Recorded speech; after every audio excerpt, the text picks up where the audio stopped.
Knowledge. So last video में इस chapter के फर्स्ट पार्ट में हमने क्या कुछ पढ़ा था, कंडक्टर्स क्या होते हैं, मेटल्स इलेक्ट्रिसिटी को कंडक्ट क्यों करती हैं, इलेक्ट्रिक चार्ज क्या होता है, इलेक्ट्रिक करंट क्या होता है, पोटेंशियल डिफरेंस क्या होता है और उसके बाद रेजिस्टेंस क्या होती है। क्लियर? सो ये सब हम डिस्कस कर चुके हैं। जिसने नहीं देखी वो वीडियो, पहले वो वीडियो देखो, उसके बाद ये वीडियो देखना। अब रेजिस्टेंस, रेजिस्टेंस हमने बोला था किसी कंडक्टर की वो प्रॉपर्टी जिसकी वजह से वो करंट को फ्लो होने से रोकता है, उसके फ्लो को रेजिस्ट करता है, उसे हम क्या बोलते हैं, रेजिस्टेंस बोलते हैं। ये होता किसके, कंडक्टर के अंदर ही होती है रेजिस्टेंस। कंडक्टर की खुद में से करंट को फ्लो ना होने की जो प्रॉपर्टी होती है, करंट को फ्लो ना होने देने की प्रॉपर्टी, उसी को हम क्या बोलते हैं, रेजिस्टेंस बोलते हैं। क्लियर? सो रेजिस्टेंस अब डिपेंड किस पे करता है, वो फैक्टर्स देखने हैं, factors on which resistance of conductor depends. तो ऐसे कौन से फैक्टर्स हैं? So it depends on firstly its length, कि उस कंडक्टर की लेंथ कितनी है उसके ऊपर डिपेंड करता है। उसके बाद उस कंडक्टर का area of cross section, area of cross section कैसे, जैसे ये वायर है, सो इस वायर का ये वाला area, area of cross section कितना है उस पर डिपेंड करता है। Then its nature of material, कि उस मटेरियल का नेचर क्या है, मतलब कि वो मटेरियल कौन सा है जिससे वायर बनी है, वो कॉपर की वायर है, वो एल्यूमिनियम की वायर है, या फिर वो किसी अलॉय से बनी है, या फिर रबड़ या प्लास्टिक इंसुलेटर से वो वायर बनी है, उसके ऊपर उसका रेजिस्टेंस डिपेंड करेगा। क्लियर?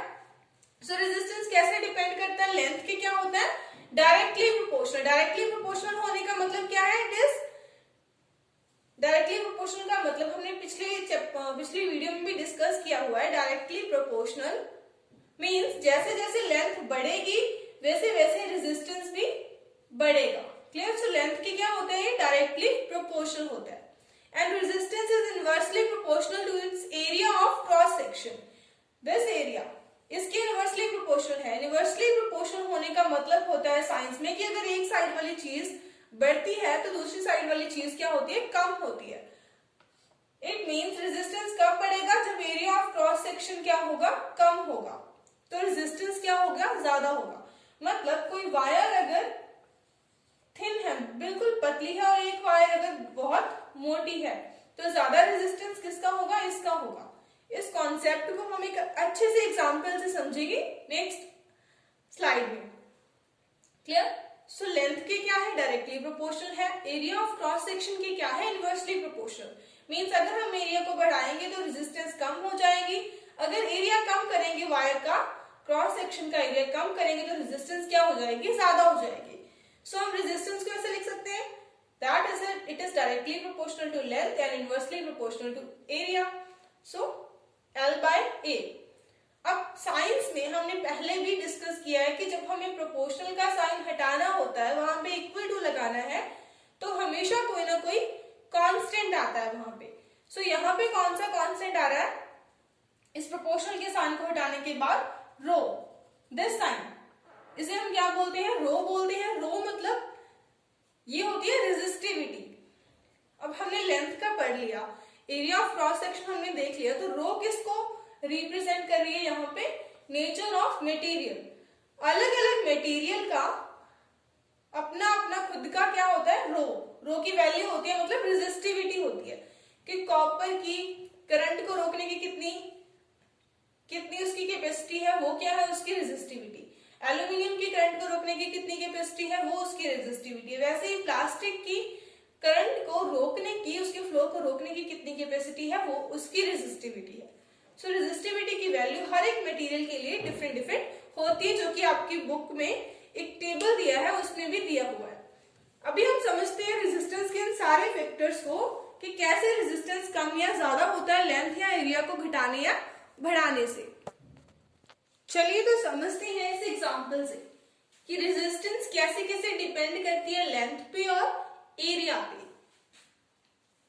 सो लेंथ के बारे में हमने क्या पढ़ा था, लेंथ के क्या होती है रेजिस्टेंस, डायरेक्टली प्रोपोर्शनल।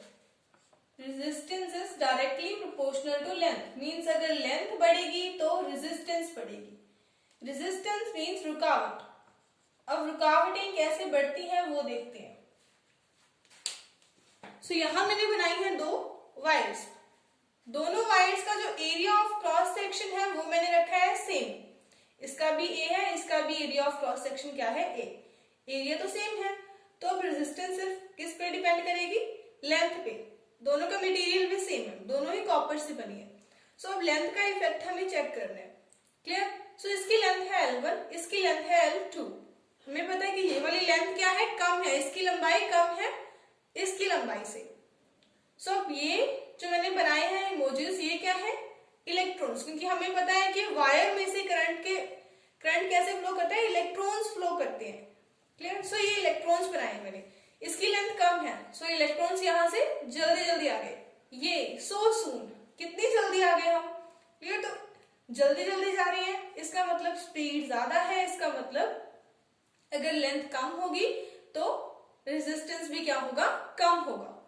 अब अगर मैंने वायर की लेंथ बढ़ा दी, दुगनी कर दी, अब ये इलेक्ट्रॉन जा रहे हैं यहाँ तो फुल एनर्जी थी, लेकिन जाते जाते जाते जाते यहाँ तक इनकी एनर्जी खत्म हो गई, क्लियर, कि बहुत लंबा रास्ता है, इसका मतलब रेजिस्टेंस उतनी ही ज्यादा होगी, क्योंकि इनको भी तो हमने ये देखा था कि एटम से टकरा टकरा के जाना पड़ता है, सो टकराते टकराते इनकी एनर्जी जो है वो लूज हो जाती है, क्लियर। सो अगर लेंथ ज्यादा है, इसका मतलब रेजिस्टेंस भी क्या होगी, ज्यादा होगी, इनके रास्ते में आने वाली जो रुकावटें हैं वो ज्यादा होंगी।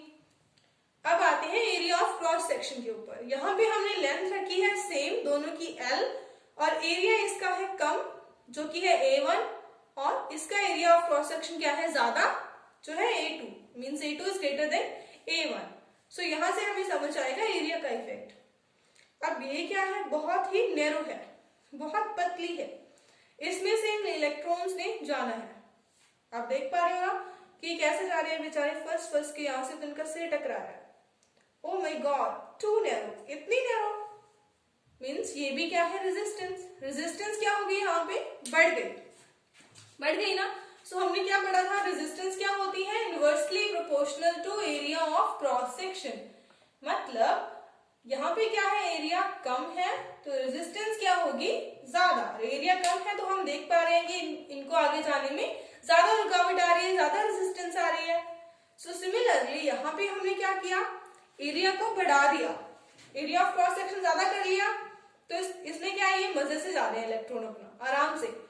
सो हम कह सकते हैं कि अगर एरिया ऑफ क्रॉस सेक्शन को हमने बढ़ाया तो रेजिस्टेंस क्या होगी, इसका उल्टा कम होगी, क्लियर। सो इस तरह से डिपेंड करती है रेजिस्टेंस लेंथ पे और एरिया के ऊपर। आई होप कि आपको इस एग्जांपल से क्लियर हो गया होगा, आप लोग रिलेट कर पाए होंगे। Next is your resistivity. हमने रेजिस्टेंस का एक फॉर्मूला किया था, R is equals to rho, इस सिंबल को हम बोलते हैं rho, L by E। L है is length, A is area of cross section, और रो क्या होती है, रेजिस्टिविटी।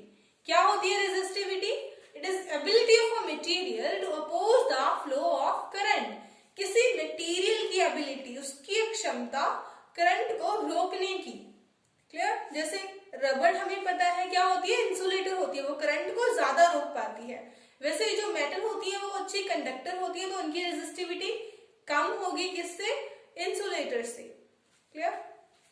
ओके, सो हमें देखनी है रो की यूनिट क्या होंगी। फॉर्मूला लिखो R का पहले, R is equals to rho L by A। अब यहां से हमें रो की यूनिट निकालनी है, रो को यही रहने दो, A को यहां ले जाओ और L नीचे आ जाएगा, क्या बनेगा यहाँ पे, R into A by L is equals to rho. अब यूनिट देखो, रेजिस्टेंस की हमने पढ़ी थी, क्या होती है, ओम, इंटू एरिया की यूनिट क्या होती है, मीटर स्क्वायर, मीटर स्क्वायर में लिखते हैं, लेंथ की यूनिट होती है मीटर, मीटर से मीटर कैंसिल, तो रेजिस्टिविटी की यूनिट हमें क्या मिली, ohm metre. So ohm metre is the unit of resistivity, clear. So ये होते हैं रेजिस्टिविटी के SI unit. Difference between resistance and resistivity, हमने रेजिस्टेंस भी पढ़ लिया और रेजिस्टिविटी भी पढ़ ली। अब आपको एग्जाम में क्वेश्चन आ जाए या आपके माइंड में कंफ्यूजन हो कि होता तो ये भी रेजिस्टेंस है, करंट के फ्लो को रोकना, और है रेजिस्टिविटी भी करंट के फ्लो को रोकना, लेकिन फिर भी दोनों में बहुत डिफरेंस है। वो कैसे? रेजिस्टेंस क्या होता है? It is the ability of a conductor to oppose the current. ये किसकी एबिलिटी है? कंडक्टर की एबिलिटी, पूरे कंडक्टर की एबिलिटी है करंट को अपोज करने की। वो क्या है? रेजिस्टेंस। बट रेजिस्टिविटी क्या है? Ability of the material of conductor. किसकी एबिलिटी? मटेरियल की। यहाँ पे मटेरियल स्पेसिफिक किया कि कंडक्टर के मटेरियल की ability to oppose current, current को अपोज करने की। रेजिस्टेंस किस किस चीज पे डिपेंड करता है? हमने अभी पढ़ा था, लेंथ पे डिपेंड करता है, एरिया ऑफ क्रॉस सेक्शन पे डिपेंड करता है और मटेरियल पे भी डिपेंड करता है, लेकिन मेनली लेंथ और क्रॉस सेक्शन पे डिपेंड करता है। अब एग्जांपल से समझो, ये दो वायर है, दोनों ही वायर सेम मटेरियल की बनी है, कॉपर की बनी है, ये भी किसकी बनी है? कॉपर की। इसका हमने एरिया भी सेम कर दिया लेकिन लेंथ डिफरेंट कर दी। सिर्फ लेंथ के डिफरेंट होने से ही रेजिस्टेंस में फर्क आएगा। इसका रेजिस्टेंस होगा R1 रो L1/A, R2 रो दोनों के लिए सेम है क्योंकि दोनों ही किससे बनी है? कॉपर से बनी है, तो दोनों की रो की वैल्यू सेम होगी। एरिया भी सेम रखा है, सिर्फ लेंथ की वैल्यू डिफरेंट होने से क्या है? रेजिस्टेंस की वैल्यू आपकी डिफरेंट आएगी। Clear? It doesn't depend on length and area of cross section. अगर हम रेजिस्टिविटी की बात करें तो उससे लेंथ और एरिया ऑफ क्रॉस सेक्शन से कोई मतलब नहीं है। क्लियर? यहां से देखते हैं कि दो वायर है, दोनों ही वायर की लेंथ सेम कर दी हमने, एरिया भी सेम कर दिया, लेकिन उसके बाद भी इनका रेजिस्टेंस डिफरेंट आ रहा है। वो क्यों? क्योंकि ये वायर किसकी बनी है? कॉपर की बनी है, इसका मटेरियल कॉपर है और इसका मटेरियल क्या है? एल्यूमिनियम है, और इन्हीं से डिफरेंस आया। डिफरेंस क्यों आया? क्योंकि इनकी रेजिस्टिविटी की वैल्यू अलग होगी। इसकी रेजिस्टिविटी होगी ρ1, इसकी होगी ρ2। सो R1 is equal to ρ1 L/A, L/A यहाँ भी सेम है, R2 is equal to ρ2 L/A। सिर्फ रो की वैल्यू मटेरियल के डिफरेंट होने से ही रेजिस्टेंस में यहाँ पे डिफरेंस आया। सो ये होता है मेन रेजिस्टेंस और रेजिस्टिविटी में डिफरेंस। ये है आपके रेजिस्टर्स। ओके, अभी हमें पढ़ना है रेजिस्टर्स इन सीरीज। हमने चैप्टर के स्टार्टिंग में बात की थी सीरीज और पैरेलल कनेक्शन के बारे में, वो हम आज पढ़ेंगे कि क्या होती है सीरीज और पैरेलल कनेक्शंस। सबसे पहले ये आपको जो दिख रहा है ये क्या है? एक इलेक्ट्रिक सर्किट है। इसमें तीन अलग अलग जगह पे हमने क्या लगा रखी है? रेजिस्टेंस लगा रखी है, या कह लो कि रेजिस्टर्स लगा रखे हैं। अब रेजिस्टर्स होते कैसे हैं? ऐसे वाला एक रेजिस्टर होता है, इसकी पिक्चर मैं आपको शो कर दूंगी। ये रेजिस्टर्स होते हैं। अब अलग अलग इंस्ट्रूमेंट्स में, इलेक्ट्रॉनिक इंस्ट्रूमेंट्स में ये लगे होते हैं। रेजिस्टर्स हम यूज क्यों करते हैं? रेजिस्टर्स यूज इसलिए करते हैं क्योंकि कुछ पार्ट्स होते हैं, जैसे कंप्यूटर है, कंप्यूटर के कुछ ऐसे पार्ट्स हैं जिनको करंट कम चाहिए और कुछ ऐसे पार्ट हैं जिनको करंट क्या चाहिए? ज्यादा चाहिए। तो उस हिसाब से जिस पार्ट को करंट कम चाहिए होता है वहां पे हम ये उतनी ही क्वांटिटी का जितना करंट उसको चाहिए उतना छोड़ के बाकी वो करंट को रोक ले, तो वैसे उतने ही रेजिस्टेंस के हम रेजिस्टर्स लगाते हैं। ऐसे ही अलग अलग जो इलेक्ट्रॉनिक उपकरण होते हैं, जैसे आपकी फ्रिज है, एसी है, टीवी है, उनमें सब में क्या होते हैं? ये रेजिस्टर्स लगे होते हैं। क्लियर? क्योंकि किसी पार्ट को ज्यादा करंट चाहिए, किसी को कम, किसी को पोटेंशियल डिफरेंस कम चाहिए, किसी को पोटेंशियल डिफरेंस की ज्यादा नीड होती है। उस हिसाब से हम रेजिस्टर्स को यूज करते हैं। अब सीरीज कनेक्शन क्या होती है? सीरीज मतलब सारे एक ही लाइन में, एक ही सीरीज में लगे हों जब रेजिस्टेंस। एक ही सीरीज में होने का क्या मतलब है कि इसकी ये वाली आर्म इसकी आर्म से कनेक्टेड है, फिर इसकी ये वाली आर्म इसकी आर्म से कनेक्टेड है। जैसे ये देखो, इसने इसका हाथ पकड़ा है, वैसे ही क्लास में या कोई गेम में आप खेलते हो, ये है सीरीज कनेक्शन। क्लियर? इसकी ये वाली आर्म इसकी आर्म से कनेक्टेड है, इसकी आर्म इसकी आर्म से कनेक्टेड है, तो ये सीरीज कनेक्शन है। अब हमने क्या किया है? सीरीज कनेक्शन का एक हमने चेक किया। इसमें जब हमने स्विच को ऑन किया, यहाँ पे एमीटर लगा दिया।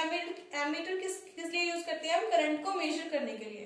तो यहाँ पे एमीटर ने बताया कि करंट कितना आ रहा है, यहाँ से I करंट आ रहा है। क्लियर? फिर हमने इसी एमीटर को कहाँ पे लगाया? यहाँ पे लगा दिया। सो यहाँ पे भी एमीटर ने जो बताया करंट कितना, उतना ही बताया कि यहाँ पे भी आई करंट है। फिर इसी एमीटर को हमने यहाँ पे लगा के चेक किया तो यहाँ पे भी आई करंट ही था, और फिर इसी एमीटर को हमने वहां लगाया तो वहां भी हमें क्या मिला, आई करंट मिला। इसका मतलब कि जब सीरीज में रेजिस्टर्स लगे हो तो करंट क्या रहता है, through out the circuit same रहता है। क्लियर। उसके बाद हमने चेक किया पोटेंशियल डिफरेंस को। पोटेंशियल डिफरेंस को हम किससे चेक करते हैं, वोल्ट मीटर। तो यहाँ पे हमने वोल्ट मीटर लगाए अलग अलग, और वोल्ट मीटर हमने पढ़ा था कि हमेशा किस में लगते हैं, पैरेलल में लगते हैं। ये रेजिस्टर है, इसके पैरेलल में वोल्ट मीटर लगाए हमने। तो यहाँ पे हमने क्या पाया कि यहाँ पे जो पोटेंशियल डिफरेंस आ रहा है वो V1 है, यहाँ पे जो पोटेंशियल डिफरेंस आ रहा है वो V2 है, और यहाँ पे जो पोटेंशियल डिफरेंस आ रहा है वो क्या है, V3 है। तो मतलब पोटेंशियल डिफरेंस चेंज हो रहा है यहाँ पे। सो ओहम लॉ क्या कहता है, ओहम्स लॉ के अकॉर्डिंग टू ओहम्स लॉ हमने क्या पढ़ा है, V is equals to IR, V is equals to IR। So यहाँ पे हम कैसे लिखेंगे इसको, V1 is equals to I, current same है, रेजिस्टेंस इसका R1 है, इसका R2, इसका R3, IR1, V2, IR2, V3, IR3। Clear. So total potential difference क्या हो जाएगा, V1 plus V2 plus V3, IRS, S किस लिए, सीरीज के लिए, IR1 plus IR2 plus IR3। अब यहां से क्या कॉमन आ रहा है, I। So IRS is equals to, I को कॉमन निकाल लो, R1 plus R2 plus R3। यहां से I से I कैंसिल, तो हमें क्या मिला, RS मीन्स कंबाइंड रेजिस्टेंस तीनों की किसके इक्वल होगी, R1 plus R2 plus R3। So ये हमें मिला सीरीज में, कि जब रेजिस्टर्स को हम सीरीज में लगाते हैं तो रेजिस्टेंस क्या होती है, total resistance will be equals to R1 plus R2 plus R3, तीनों की रेजिस्टेंस के सम के इक्वल मिलती है। क्लियर। सो यही है आपका रेजिस्टर्स इन सीरीज का कंसेप्ट। रेजिस्टर्स इन पैरेलल, पहले हमने पढ़ा था रेजिस्टर्स को सीरीज में, अभी हमने रेजिस्टर्स को लगाया है पैरेलल में। पैरेलल लाइंस आपको पता है ऐसे होती है। सो रेजिस्टर्स भी कैसे लगे हैं, ऐसे पैरेलल में लगे हैं। पैरेलल में लगे होने का मतलब कि ये मेन सर्किट है, सबकी ही आर्म किससे जुड़ रही है, मेन सर्किट से, मेन सर्किट वायर से जुड़ी हुई है। क्लियर। किसी की भी आर्म एक दूसरे से, मतलब वैसे उसमें क्या था, 3 रेजिस्टर थे, तो बीच वाला जो था उसकी आर्म दूसरे रेजिस्टर से जुड़ी हुई थी, तो मेन सर्किट से नहीं थी कनेक्टेड। इसमें सारे ही मेन सर्किट से कनेक्टेड है और एक दूसरे के क्या है, पैरेलल है। सो इसमें हमने क्या किया, ये बैटरी है, स्विच को ओपन किया, स्विच को ओपन करने से इसमें करंट पास होता है। सो करंट यहाँ से पास होता है, यहाँ पे हमने एमीटर लगा के चेक किया तो करंट कितना आ रहा है, यहाँ से I आ रहा है। तो उसके बाद यहाँ से जाते हुए करंट यहाँ भी जाता है, यहाँ भी जाता है और यहाँ भी जाता है। सो हमने एमीटर लगाया यहाँ पे, हर जगह पे हमने क्या पाया कि जो करंट है वो अलग अलग आ रहा है। यहाँ पे जो करंट है वो I1 है, यहाँ पे I2 है, यहाँ पे I3 है। उसके बाद जब यहाँ से पास होके दोबारा से सर्किट वायर में गया तो हमने फिर से चेक किया मीटर से, तो हमने क्या पाया कि जितना करंट यहाँ से जा रहा है उतना ही करंट वहां से आ रहा है, लेकिन यहाँ पे जाके जो करंट है वो एक बार डिवाइड हो रहा है। सो हम कह सकते हैं कि total current I is equals to I1 plus I2 plus I3। उसमें क्या डिफरेंट थी, पोटेंशियल डिफरेंस डिफरेंट थी। इसमें हमने वोल्ट मीटर से चेक किया, पोटेंशियल डिफरेंस सबके अक्रॉस ही क्या आ रही है, सेम आ रही है, पोटेंशियल डिफरेंस सेम आ रही है। सो उसमें हमने पोटेंशियल डिफरेंस का ओहम्स लॉ से लिया था, V is equals to IR, क्योंकि पोटेंशियल डिफरेंस डिफरेंट थी। इसमें क्या डिफरेंट है, करंट। सो ओहम्स लॉ क्या होता है, V is equals to I R, V is equals to I R. यहाँ पे हमें किसकी टर्म्स में लिखना है, करंट की टर्म्स में, तो यहां से I क्या आ जाएगा, V upon R, R P लिख देते हैं यहाँ पे, clear, V upon R P.